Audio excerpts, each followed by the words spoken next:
जो हैं वो मेरे पे और मुंतज़र थे, जो मुल्तान में थे, फैसलाबाद में थे, लाहौर में थे, रावलपिंडी में थे।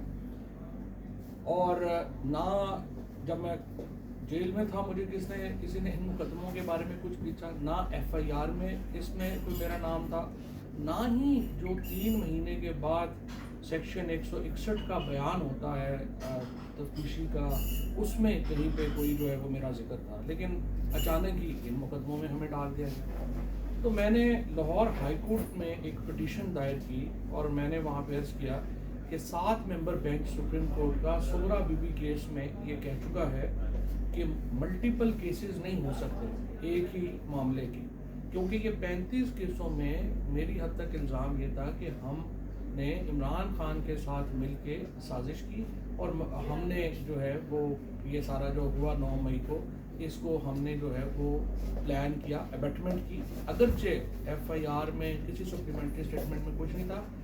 4 जो मुख्तलिफ टीवियों के इंटरव्यू थे उसको पेश किया गया कि ये सोशल मीडिया के ऊपर जो है वो बात की। और अगर आप वो देखें जो क्लिपिंग्स हैं जो मैं अभी शेयर कर दूंगा दोस्तों के साथ, तो खुद फैसला करें कि उनकी बुनियाद के ऊपर कैसे किसी के ऊपर टेररिज्म का केस जो है वो लगाया जा सकता है। नंदलेस हम हाई कोर्ट गए।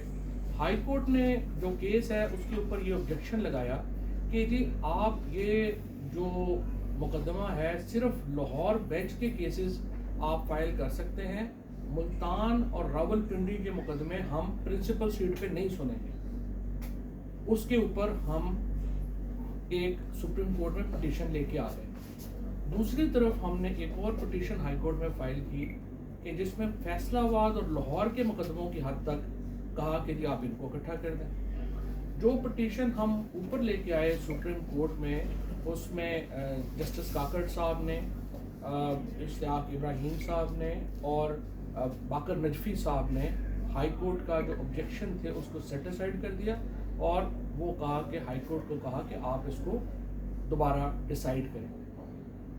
जो दूसरी पिटीशन हमने फाइल की थी लाहौर हाई कोर्ट में, हाई कोर्ट ने उसमें जो सेक्शन 185 है सीआरपीसी का, वो ये कहता है कि हाई कोर्ट फैसला करेगी कि किस अदालत में मुकदमा चलना है अगर मल्टीपल केसेस हैं तो, यानी अगर क्लियर नहीं है कि किस अदालत ने कॉग्निजेंस लेनी है तो फिर ये फैसला हाई कोर्ट करेगी। हाई कोर्ट ने बजाय 185 में वो फैसला करने के, वो ट्रायल कोर्ट को कहा कि आप इसके ऊपर जो है वो जॉइंडर ऑफ चार्जेस के ऊपर आप देख लें। इसको लेके हम सुप्रीम कोर्ट आए और आज ये केस था बुनियादी तौर के ऊपर जो चीफ जस्टिस साहब के पास जो बेंच है उसमें लगा था। उसमें चीफ जस्टिस साहब ने ऑर्डर पास किया है, उसमें उन्होंने 1 नवंबर के ऊपर जो लाहौर हाई कोर्ट का फैसला है उसको कालअदम कर दे दिया है, सेट असाइड करा दे दिया है। सेकेंडली उन्होंने कहा है कि ये जो पिटीशन है हमारी ये डीम्ड पेंडिंग होगी हाई कोर्ट में। तीसरा उन्होंने कहा है कि जो सुप्रीम कोर्ट ने पहले जो पिटीशन भेजी है हाई कोर्ट में और ये पिटीशन इनको इकट्ठा जो है वो लाहौर हाई कोर्ट इसको सुनेगी।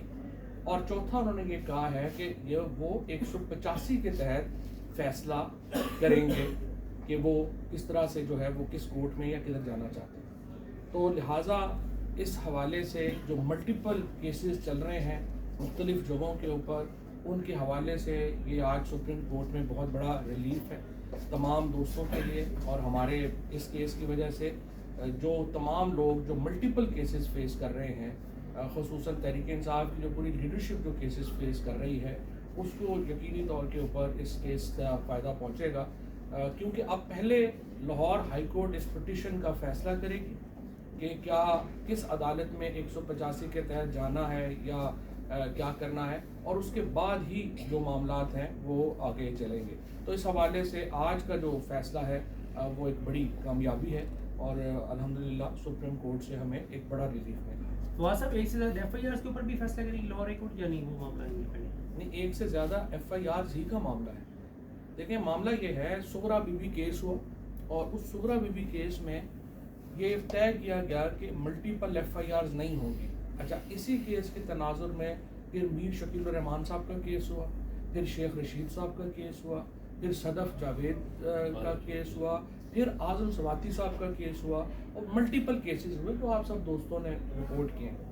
इन तमाम मुकदमों में एक ही बात कही गई कि एक एलिगेशन के ऊपर एक एफआईआर होगी, मल्टीपल एफआईआर नहीं होगी। ये जो 9 मई का केस था, इसमें तमाम जो हम लोग हैं, हम पे एक ही इल्ज़ाम है कि अबेटमेंट का, और उसके बाद बजाय इसके कि वो एक केस में चलता है। ये देखें, ये फेलियर प्रोसिक्यूशन का है।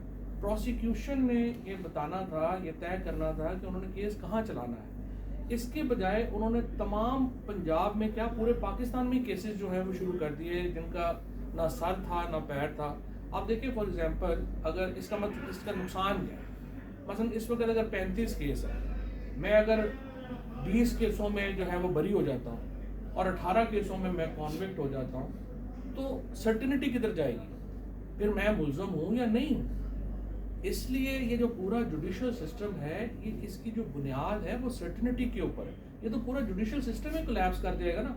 अगर आप एक ही सूबे के अंदर 18 अदालतें जो हैं मुझे सजा दे रही हैं और दूसरी 18 कह रही हैं कि नहीं, मैं जो हूँ वो बेगुनाह हूँ। इसलिए इसकी ज़रूरत है 185 सेक्शन हाई कोर्ट को ये कहता है कि आप इस तरह के मुकदमे देखेंगे और फैसला करेंगे कि किस अदालत में जाना है। सर, जो 9 मई के केसेस में इमरान खान साहब की लाहौर हाई कोर्ट से जमानत मुस्तरद हुई, क्या आपके आज के फैसले से इमरान खान साहब के केसेस को फ़ायदा पहुंचेगा उन्हें? देखिए ना, ये तो अब डिपेंड करता है कि उनके वकील, मैं तो हैरान हूँ। सच्ची बात यह है कि अभी तक जो तमाम लॉयर्स हैं बाकी दोस्तों के बशमूल खान साहब के, उन्होंने ये दरख्वास्तें नहीं दी कोर्ट्स में।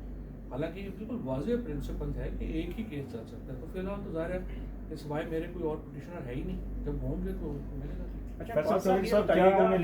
इमरान खान साहब के मुख्तलिफ केसेस हैं जिसमें स्टेट की जानिब से इल्ज़ाम लगाया जाता है कि साजिश का किरदार जो इमरान खान ही कर रहा है। तो आज का जो आपका ये फैसला है या केस के हवाले से जो डायरेक्शन सेट हुई है, ये कितना इम्पैक्ट करेगा इमरान खान के केसेस पर? देखिए, सच्ची बात है, इस वक्त इमरान खान साहब का तो केस चला ही नहीं चल रहा। जो पिंडी का केस है वो तो चल ही नहीं रहा, और जो इमरान खान साहब के ऊपर लाहौर में भी चलान नहीं पेश हुआ, बाकी जगहों में भी नहीं हुआ। तो ऐसा इमरान खान साहब तो फिलहाल पार्टी नहीं है ज़्यादातर इन मामला में।